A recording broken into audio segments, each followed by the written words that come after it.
3 gadus dzīvoju Anglijā. Kad atgriezos Latvijā, sajūtu dzimtenes siltumu, draugi, ģimene un māju gaiss bija kā ilgi gaidīts apskāviens.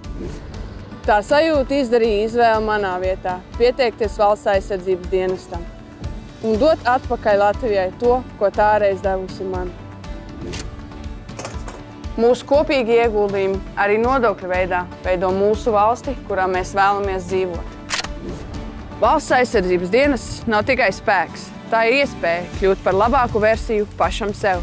Tā ir mana piederības sajūta lielākai misijai – kalpot Latvijai. 2025. gada valsts budžetā ārējā drošība ir noteikta kā prioritāte, un te ir paredzēts papildu 90 miljonu eiro finansējums. Tas paredz plašas iespējas iedzīvotājiem apgūt militārās zināšanas un prasmes, kā arī pašu nacionālo bruņoto spēku spēju pilnveidi. Tiks attīstīta infrastruktūra un militārie poligoni armijas un sabiedroto apmācībām. Kopā nozarei tiek atvēlēti 3,45% no IKP.